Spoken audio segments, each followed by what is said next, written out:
So we have talked about the diastereomers and isomers, and now we will move to the other category of compounds called mesocompounds. So what happens? Sometimes there are compounds with two similar chiral centers. Now you know what is chiral center. Chiral center or chiral carbon is the carbon to which all the four groups attached are different from each other. So here let's we consider the example of tartaric acid molecule, and here we can see we have got two chiral center. One is this, the other one is this, but as per the condition both these chiral centers are similar. We can see this chiral center have all the group attached to it are almost or exactly the same as in case of this second chiral center here. So as per our observation or calculation, such molecule where we have two chiral center must possess at least four stereoisomers, and this has been shown here. एक इसका structure 1 है, ये tartaric acid को ही represent कर रहा है, और ये इसकी मिरर इमेज दिखाई हुई है यहाँ पे. So these two compound 1 and 2 have got mirror image relationship, and we lift this one compound number 1 and put it on compound number 2. So the image here will be non-superimposable, and in that scenario we know that these two pairs represent enantiomeric pairs. ये इसका enantiomer है, एक takes rotatory है, एक लिवो rotatory है, ये हमने पहले पढ़ लिया हुआ है. नेक्स्ट दूसरी जो सिचुएशन है जिसमें हम देख रहे हैं कि दो हाइड्रोक्सिल ग्रुप यहाँ पहले क्या था, अपोजिट साइड्स में लाई कर रहे थे, वो सेम साइड में लाई कर रहे हैं. और इस सिचुएशन में भी अगर हम इसकी मिरर इमेज देखें तो वो नॉन सुपर इम्पोजिबल रिलेशनशिप बन रहा है यहाँ पे. तो एज पर आवर ऑब्जर्वेशन और as per our knowledge both this compound 3 and 4 should be enantiomers here, but in actual they are not enantiomers. The reason is this molecule has got the plane of symmetry here. अब आप देखो कि अगर यहाँ से एक plane रखा जाए, मिरर रखा जाए, so this molecule will be exactly the same like that of other half of the molecule. इसको बोलते हैं plane of symmetry.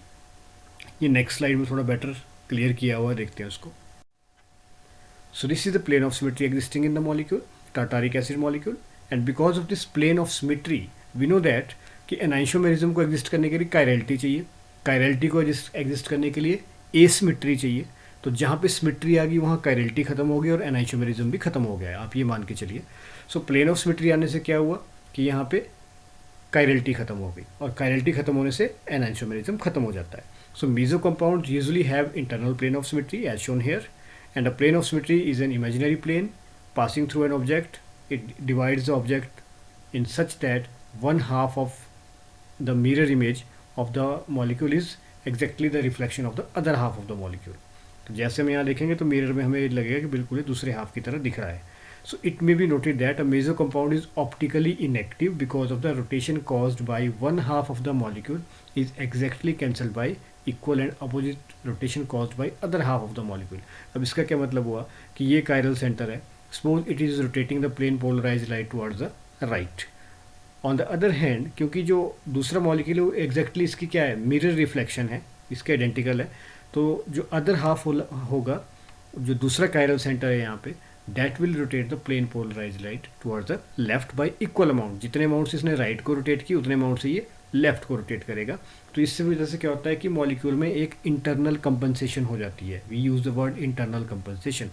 So this is compensation within the molecule, जिसमें क्या हुआ कि जो रोटेशन था उसको कैंसल आउट किया अदर हाफ ऑफ मॉलिक्यूल ने, जिस वजह से क्या हुआ, प्लेन ऑफ सिमेट्री एग्जिस्ट की, कायरलिटी खत्म हो गई और एनाइंशोमेरिज्म भी खत्म हो गया. तो ऐसे मॉलिक्यूल्स को हम कहते हैं मीजो कंपाउंड्स. तो बाकी आप कुछ और भी एक्स्ट्रा इसमें ऐड कर सकते हैं, यहाँ पे काफ़ी डिस्कशन इसके बारे में दिया हुआ है. पर द बेसिक थिंग इज़ कि जहाँ पे सिमेट्री आ जाती है वहाँ पे कायरलिटी खत्म हो जाती है और एनाइंशोमेरिज्म भी खत्म हो जाता है. Next we have another category of stereoisomers, और these are called erythro and threo. इसके बारे में आपने सुना होगा, काफ़ी कॉमन से वर्ड्स हैं और इसमें कोई ज़्यादा डिफिकल्टी भी नहीं होती है अंडरस्टैंड करने में. So erythrose is the aldotetrose with the OH group of its two chiral centers situated on the same side of the Fisher projection formula. So this is the Fisher projection formula. ये जो आप letter सा structure देख रहे हैं यहाँ पे, ये Fisher projection formula है.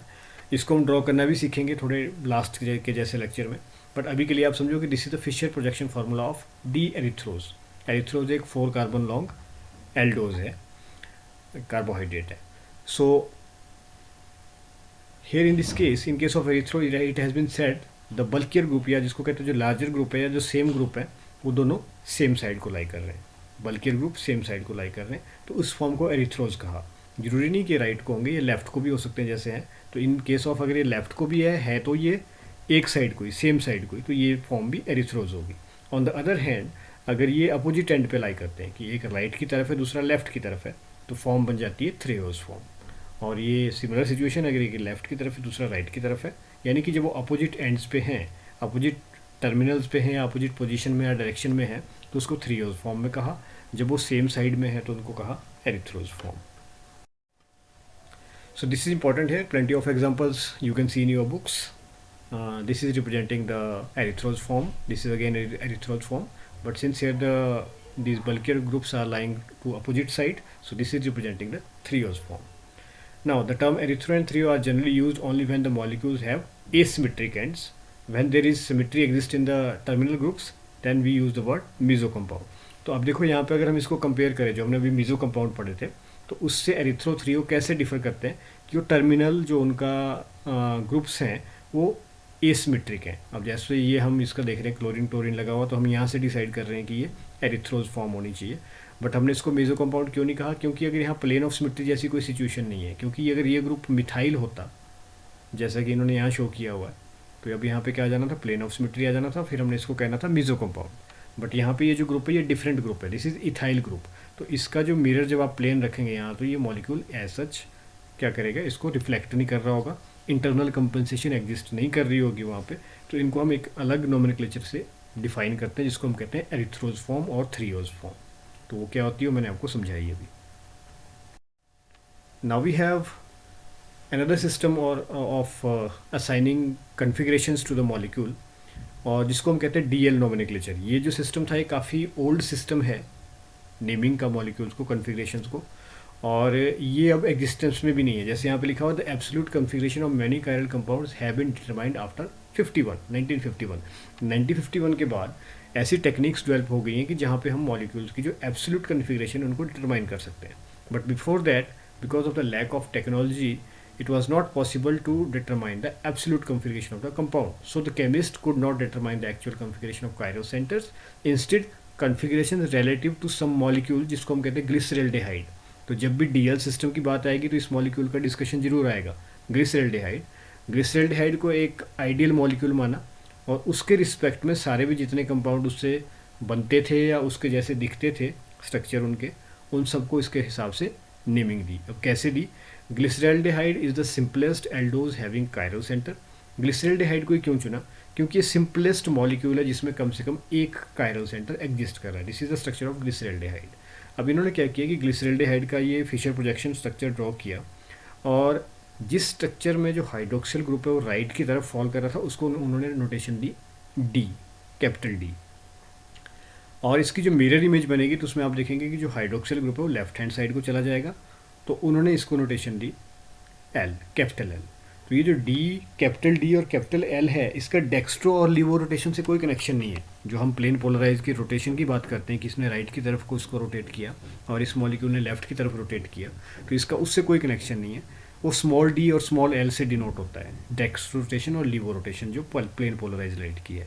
बट यहाँ पे जो टर्म यूज़ हो रही है, जो वर्ड यूज़ हो रहा है, सिंबल यूज़ हो रहा है, वो कैपिटल डी और कैपिटल एल यूज़ हो रहा है। और किस हिसाब से हो रहा है कि जो ये कार्बन है, कायरल कार्बन है, उसके साथ जो हाइड्रोक्सिल ग्रुप लगा हुआ है ये राइट साइड को कि लेफ्ट साइड को? राइट साइड को कैपिटल डी, लेफ्ट साइड को होगा तो कैपिटल एल। तो अब इन्होंने कहा कि ग्लिसरल्डेहाइड को माना बेसिक मॉलिक्यूल, और ग्लिसरल्डेहाइड से मिलता जुलता स्ट्रक्चर जितने भी कंपाउंड का था उनको उसके हिसाब से फिर हमने नेमिंग दी। जैसे इन्होंने कहा कि suppose we consider the case of some monosaccharide. Monosaccharide आपको पता है कि जैसे ग्लूकोज हो गया, फ्रक्टोज हो गया, इसके स्ट्रक्चर। तो इसमें क्या होता है कि कार्बोनाइल कार्बन होती है या जो कीटोनिक कार्बन होती है उसको अपर एंड की तरफ लिखा जाता है, ये आपने देखा होगा इसके स्ट्रक्चर में। और फिर इन्होंने कहा कि if the hydroxyl group attach to the bottom most chiral center. अब आपको पता है कि उसमें काफ़ी सारे कायरल कार्बन लगे होते हैं, पर सबसे बॉटम मोस्ट कायरल सेंटर कौन सा बनेगा? Bottom most carbon chiral centre बनेगा जो आपका सेकेंड लास्ट कार्बन होता है। उसके हिसाब से हाइड्रोक्सिल ग्रुप राइट की तरफ लगा है कि लेफ्ट की तरफ लगा है, वो डिसाइड करेगा कि इस मॉलिक्यूल की नोटेशन कैपिटल डी होनी है कि कैपिटल एल होनी है। Let's we see in next slide. अब ये स्ट्रक्चर है राइबोज का, 1 2 3 4 5 कार्बन लॉन्ग मॉलिक्यूल है। हमने कहा कि जो एल्डो ग्रुप होंगे, एल्डोजिस ग्रुप होंगे या जो कीटोनिक ग्रुप होंगे वो बिल्कुल टॉप की तरफ रखने हैं, उसके हिसाब से मॉलिक्यूल को अरेंज करना है। और फिर हमने पेनल्टीमेट कार्बन या जो हमारी बॉटम मोस्ट कायरल सेंटर है, इसको पेनल्टीमेट कार्बन भी कहते हैं। और ये सेकेंड लास्ट कार्बन है जब हम यहाँ से इसकी नेमिंग करते हुए जा रहे हैं यहाँ पे। तो बॉटम मोस्ट कायरल सेंटर, ये सारे मॉलिक्यूल कायरल सेंटर है। तो जो सबसे नीचे वाला कायरल सेंटर है उसकी बात हो रही है। उसके साथ हाइड्रोक्सिल ग्रुप अगर राइट को लगा तो इसमें डी नोटेशन यूज़ होगी। जैसे आप देख रहे हैं कि फ्रक्टोज है 6 कार्बन लॉन्ग, इसमें जो हाइड्रोक्सिल ग्रुप यहाँ सेकेंड लास्ट कार्बन पे लगा हुआ राइट की तरफ है, तो इसको हम डी से डिनोट कर रहे हैं, कैपिटल डी से डिनोट कर रहे हैं। Similarly the situation here in case of glucose, but if we look at the mirror image of this compound, here we can see this the hydroxyl group is lying on the left। ये जो penultimate carbon है, ये जो last chiral centre है हमारा, chiral carbon है, उसके साथ जो हाइड्रोक्सिल ग्रुप अटैच जो लेफ्ट हैंड साइड को, तो यहाँ पे एल नोटेशन यूज़ हो रही है अब। तो ये इंपॉर्टेंट है कि डी आइसोमर का क्या मतलब है और कैपिटल एल आइसोमर का क्या मतलब है। पर ये काफ़ी कन्फ्यूजिंग सा था, आप पढ़ेंगे इस पैराग्राफ को तो यहाँ से कंक्लूजन निकलेगा कि काफ़ी कन्फ्यूजिंग सिस्टम है, तो इसको अवॉइड किया जाता है। ये पुराने टाइम का सिस्टम था, बट आपकी नॉलेज में होना चाहिए कि इस कैपिटल डी और कैपिटल एल का मतलब क्या है, इंपॉर्टेंट क्यों है। इन्होंने कहा कि for example the configuration of lactic acid, in general हमारे जो नेचुरल जितने भी, चाहे वो मोनोसेकेराइड्स हैं या कोई और कंपाउंड है, उन सब की जो कन्फिगरेशन होती है जनरली वो डी कन्फिगरेशन होती है, कैपिटल डी कन्फिगरेशन होती है। तो ये इंपॉर्टेंट है, that is the significance of this D and L system, capital D और कैपिटल एल। नेक्स्ट इन्होंने कहा कि अगर हमने किसी मॉलिक्यूल को असाइन करनी है कन्फिगरेशन, तो हम ग्लिसरॉल्डिहाइड से शुरू करेंगे, फिर रिएक्शन करते जाएंगे उसके ऊपर, और फिर देखेंगे कि जो लास्ट में प्रोडक्ट बन रहा है उसमें हाइड्रोक्सिल ग्रुप किस तरफ को लाई कर रहा है। तो अगर वो राइट की तरफ है तो उसको डी आइसोमर कहेंगे, लेफ्ट की तरफ है तो एल आइसोमर कहेंगे।